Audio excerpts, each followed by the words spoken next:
Hello, ഇന്നൊരു day in my ലൈഫാണ് കേട്ടോ. രാവിലെ തന്നെ പതിവില്ലാതെ നല്ല വെയിൽ കാണുന്നുണ്ട്. അത് നട്ടുച്ചയപ്പോൾ ഞാൻ എണീറ്റ് വന്നുകൊണ്ടാണോന്ന് അറിയില്ല കേട്ടോ. വെയിൽ കണ്ടപ്പോൾ തന്നെ ഞാൻ ബ്ലാങ്കറ്റ് ഉണക്കാനായിട്ട് ഗേറ്റുമേറ്റിട്ടു. അകത്തോട്ട് കയറി വന്നപ്പോഴേക്കും രണ്ടെണ്ണം കൂടി എഴുന്നേറ്റിട്ടുണ്ട് കേട്ടോ. അകത്താണെങ്കിൽ മോൾ ഇടാനുള്ള ഡ്രസ്സ് തപ്പി എല്ലാം വലിച്ചു വാരിയിട്ടിട്ടുണ്ട്. ഇനി അതൊക്കെ ഒതുക്കി വെക്കണം.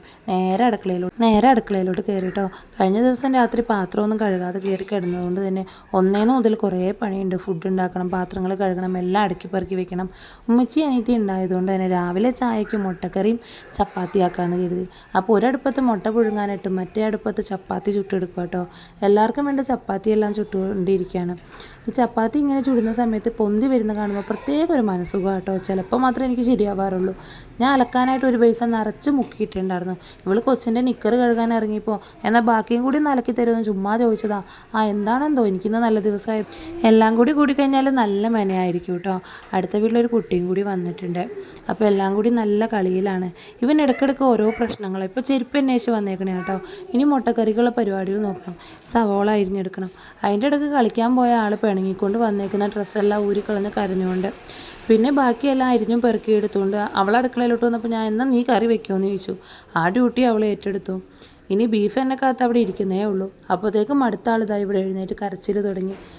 അതിനെ ഉറക്കി കിടത്തിയിട്ട് വീണ്ടും ഞാൻ അടുക്കളയിലോട്ട് വന്നു കഴിഞ്ഞപ്പോൾ അവൾ മുട്ടക്കറിക്കുള്ള സവാളയെല്ലാം വഴറ്റുന്നുണ്ട്. കുമ്പളങ്ങ അരിഞ്ഞു വെച്ചിട്ടുണ്ട്. അത് ഞാൻ മോരുകറിക്കായിട്ട് ചട്ടിയിലോട്ട് കയറ്റിയിട്ടോ. ഇതിന് ശേഷം ബീഫ് കഴുകുന്ന പരിപാടിയിലോട്ട് എനിക്ക് കിടക്കണം. അങ്ങനെ അതെല്ലാം കഴുകി എടുത്തു കഴിഞ്ഞപ്പോൾ ഉമ്മച്ചി വന്ന് മോരൂട്ടാനും താളിച്ച് റെഡിയാക്കി വെച്ചിട്ടുണ്ട്. ഇവരെയൊക്കെ കണ്ട് എനിക്ക് പണിയെടുക്കാൻ പ്രത്യേകം അടിച്ചുവാരെല്ലാം കഴിച്ച് കൊച്ചിൻ്റെ കുറച്ച് തുണികൾ തിരുമ്മിയിടാനായിരുന്നു. ഡയപ്പർ എപ്പോഴും യൂസാക്കാൻ മുതലാകുന്നില്ല. അങ്ങനെ തുണി തിരുമാൻ ഇറങ്ങിയതാണ്. അപ്പോൾ ഒരുത്തൻ സഹായിക്കാൻ കൂടെ വന്നാട്ടോ. കൊച്ചിൻ്റെ തുണിയെല്ലാം ഹാങ്ങറിലെല്ലാം ഹാങ്ങി ഞാൻ വെയിൽ തപ്പിയിട്ടുള്ള നടപ്പായി കാണുന്നത്. അങ്ങനെ ഞാൻ ഗേറ്റുമ്പോൾ കൊണ്ടുവിടാൻ തീരുമാനിച്ചു.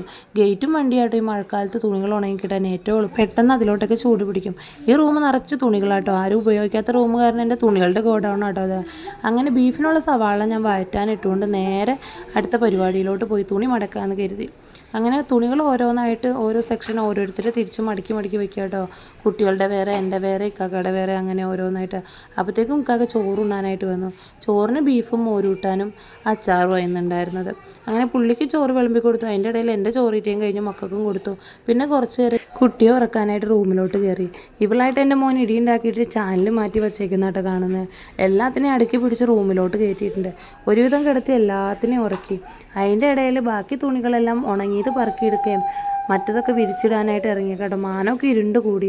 ഇവളെന്നെ പുറത്താക്കാൻ വേണ്ടിയിട്ട് വാതിലടയ്ക്കുന്നതായിട്ടോ കാണുന്നത്. ഇവളെ ഞാൻ ഓടിച്ച് അകത്ത് കയറ്റിൻ്റെ വാശിക്ക് ഇവളാണെങ്കിൽ എപ്പോഴും എൻ്റെ ചെക്കനെ ഇങ്ങനെ ഞോണ്ടിക്കൊണ്ടിരിക്കും. അങ്ങനെ എല്ലാത്തിനെയും പിടിച്ച് അകത്തോട്ട് കയറ്റി കിടത്തി ഉറക്കിട്ടോ.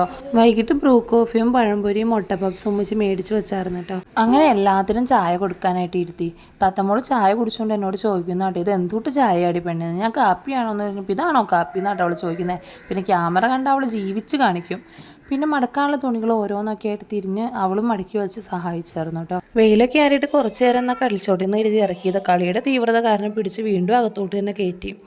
അത് കഴിഞ്ഞിട്ട് ചെറുതുങ്ങൾക്ക് TV വെച്ച് കൊടുത്തുകൊണ്ട് അടുക്കളയിലോട്ട് ഞാൻ കയറി റോസ്മേരി വാട്ടർ തിളപ്പിക്കാൻ വേണ്ടിയിട്ട്. പിന്നെ ഹോളിലിരുന്ന മക്കളായിട്ട് കുറച്ച് നേരം കളിച്ചുകൊണ്ടിരുന്നു. അവർ രാവിലെ ഓരോന്ന് കളിക്കുക.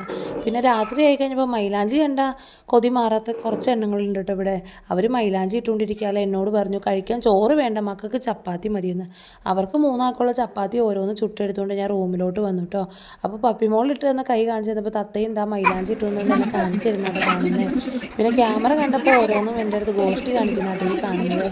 ഉറങ്ങിക്കിടന്നവൻ ഒന്നും കഴിക്കാണ്ടാണല്ലോ കിടന്നത്. വയറ് വിശക്കൂലെന്ന് കരുതി ഞാൻ വിളിച്ചെണീപ്പിച്ചത് എൻ്റെ തലയിലായത്. പിന്നെ ഞാനും കുറച്ച് ചോറുണ്ട് TV കണ്ടുകൊണ്ട്. അപ്പോഴത്തേക്കും കൊച്ചെണീറ്റു. ഓടി പാത്രം അടുക്കളയിൽ കൊണ്ടുപോയി വെച്ച് കൈയും കഴുകിയിട്ട് ഞാൻ വേഗം റൂമിലോട്ട് തന്നെ പോന്നു കേട്ടോ. അപ്പോൾ വീഡിയോ ഇഷ്ടമായി കഴിഞ്ഞാൽ സപ്പോർട്ട് ചെയ്യണേ. ബായ്.